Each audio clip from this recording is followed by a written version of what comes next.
Hello and thanks for joining us from our studios in Israel. I'm Aaron Porras here with ILTV's Morning Briefing. Israeli security forces responded to 2 terror-related incidents over the past 24 hours, with an Israeli teenage girl being stabbed and a Palestinian teen being detained in Jerusalem. First, Tuesday evening, a potential terror attack was averted when border police officers detected a 16-year-old Palestinian suspect with a large jackknife hidden in his coat. The Jerusalem native was attempting to cross through the Shuafat checkpoint in Jerusalem and has since been transferred for questioning. In a statement, security forces attributed the swift and safe detention of the suspect to a combination of advanced technological means and professional skilled personnel. Unfortunately, just the next morning, a 14-year-old Jewish Israeli girl was stabbed in the hand and neck early on Wednesday in the Armon HaNetziv neighborhood of Jerusalem. She was attacked just prior to 7 a.m. in the morning while waiting for the bus to school near her home. After the attacker fled the scene, and the victim managed to escape home, where her mother immediately contacted emergency services. The teen was then taken to the Shaarei Tzedek Medical Center and is reportedly in stable condition. Finally, though investigations are only beginning, reports all suggest the stabbing to be a terror attack, especially as the Armon HaNetziv neighborhood has been the scene of many attacks in recent years. Jerusalem Mayor Moshe Leon, in response, has announced reinforcements to security in the area. The director of the SHIN security services, Nadav Argaman, has now warned that a foreign country intends to interfere in the upcoming Israeli elections through cyber attacks. Chadashot TV News initially reported on his statements, which were made on Monday at a conference of the Friends of Tel Aviv University, but Israel's military censor initially barred publication of any details. Shortly after the news program, however, the censor partially removed the ban and more details have since emerged.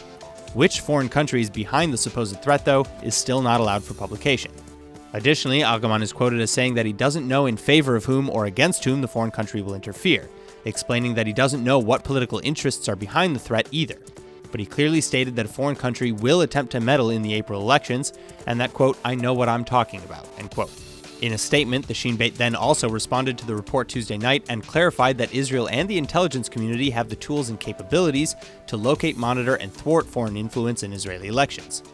Meanwhile, State Comptroller Yosef Shapira announced earlier on Tuesday that his office is also planning to conduct a comprehensive testing of cybersecurity with regards to the upcoming vote. He said his focus would be on social media and cyberspace, as well as the readiness of authorities to protect their computerized systems from cyber attacks. Regardless, fears are high, as this threat is all too familiar to the case in the United States, where there is still suspicion of meddling in the 2016 presidential election, in part through social media by Russia. Speaking of elections, ATID leader YAIR LAPID officially launched his party's new election campaign on Tuesday night. Speaking to hundreds of ATID supporters at an event in Rishon LeZion, LAPID also responded for the first time to Prime Minister Benjamin Netanyahu's televised news conference on Monday, calling the Prime Minister hysterical. LAPID told the crowd, quote, "We got final proof that someone suspected of serious crimes cannot be Prime Minister," adding that the speech was far from a dramatic announcement as planned, but rather more desperate. LAPID said, quote, "I've known Netanyahu for years. He's cracking under the pressure. A country with complex challenges cannot afford a prime minister with frayed nerves," end quote. On Monday, Netanyahu held a live press conference, which he said would be dramatic. However, the announcement fell very short. Instead, he demanded that he be allowed to confront the state witnesses in the corruption probes against him. The prime minister then added that the cases against him were an attempt by the left to oust him from office and that he is 100% convinced of his innocence. But back to last night's rally, LAPID addressed Netanyahu directly and said, "There is a country to think about, Mr. Netanyahu. This country is bigger than you and it's more important than you. After yesterday, it's clear that we can't carry on like this." The Yesh Atid party leader then concluded by telling the crowd that he will replace Netanyahu as prime minister and that Yesh Atid will win the election because, quote, "We work on what is actually important," end quote.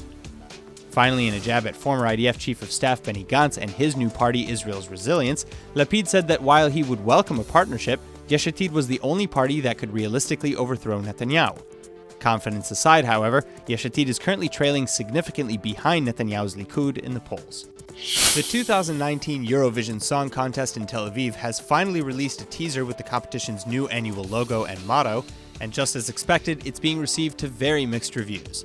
The logo, a star made of 3 sharp triangles overlapping one another, appears next to this year's slogan, "Dare to Dream," and many critics are already pointing out perceived political messages behind the phrasing. The official EBU Cannes press release frames it entirely differently, however, writing that, quote, "The triangle, one of the world's oldest shapes, is a cornerstone symbol found universally in art, music, cosmology, and nature, representing connection and creativity. As the triangles join and combine, they become a new single entity, reflecting the infinite stellar sky as the stars of the future come together in Tel Aviv for the Eurovision Song Contest 2019. End quote. The EBU, or Eurovision Broadcasting Union, further points out that the logo's triangle motif is to be reflected across the competition stage in Tel Aviv, which is drafted by German designer Florian Wieder. Wieder in the past has also created sets for X Factor and the MTV Music Awards. The slogan and logo, on the other hand, were put together by Israeli branding companies Awesome Tel Aviv and Studio Adam Feinberg, respectively. 42 nations will be competing this year at Eurovision, and tickets go on sale at the end of this month. That's all for now. I'm Aaron Porras, and see you later with our main daily broadcast from Israel at 2 p.m. Eastern Time.